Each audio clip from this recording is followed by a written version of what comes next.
ناظرین کرام، دل پر ہاتھ رکھ کر یہ واقعہ سنیے گا۔ حسن بصری رحمۃ اللہ علیہ فرماتے تھے کہ مجھے 4 واقعات زندگی میں بڑے عجیب لگے۔ آپ نے فرمایا، ایک نوجوان کے ہاتھ میں چراغ تھا، تو میں نے نوجوان سے سوال کیا کہ بتاؤ یہ روشنی کہاں سے آئی؟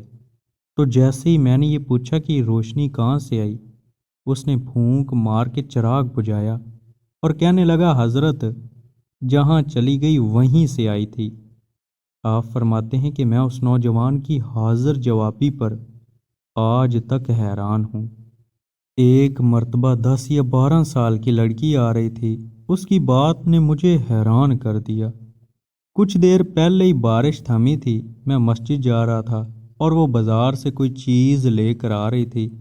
جب ذرا میرے قریب آئی تو میں نے کہا، بچی ذرا سنبھل کر قدم اٹھانا، کہیں پھسل نہ جانا۔ تو جب میں نے یہ کہا تو اس نے آگے سے یہ جواب دیا، حضرت میں پھسل گئی تو مجھے نقصان ہوگا، آپ ذرا سنبھل کر قدم اٹھائیے گا، اگر آپ پھسل گئے تو آپ کے ساتھ ایک پورا طبقہ بھی پھسل جائے گا۔ آپ فرمانے لگے کہ اس لڑکی کی بات مجھے آج تک یاد ہے اور میں اپنے دین پر ہمیشہ استقامت کی دعا مانگتا رہتا ہوں۔ ایک مرتبہ میں نے ایک مخنث کو دیکھا، جب اسے پتہ چل گیا کہ اس نے مجھے پہچان لیا ہے تو مجھے کہنے لگا کہ میرا راز نہ کھولنا، اللہ تعالیٰ قیامت کے دن تمہارے رازوں پر پردہ ڈالے گا۔ اس کی بات بھی مجھے آج تک یاد ہے اور میں لوگوں کے عیب ہمیشہ چھپانے کی ساہ میں رہتا ہوں۔ ایک آدمی نماز پڑھ رہا تھا، اس کے سامنے سے ایک عورت روتی ہوئی کھلے چہرے کھلے سر کے ساتھ گزری۔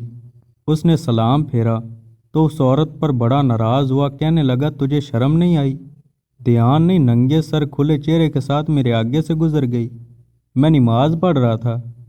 اس عورت نے پہلے معافی مانگی، پھر کہنے لگی کہ دیکھو میرے خاوند نے مجھے طلاق دے دی اور میں اس وقت غمزدہ تھی، مجھے پتہ ہی نہیں چلا کہ آپ نماز پڑھ رہے ہیں، مگر حیران اس بات پر ہوں کہ میں خاوند کی محبت میں اتنی گرفتار تھی کہ مجھے سامنے سے گزرنے کا پتہ ہی نہ چلا، جبکہ تم اللہ کی محبت میں کیسے گرفتار ہو کہ کھڑے پروردگار کے سامنے ہو اور دیکھ میرا چہرہ رہے ہو۔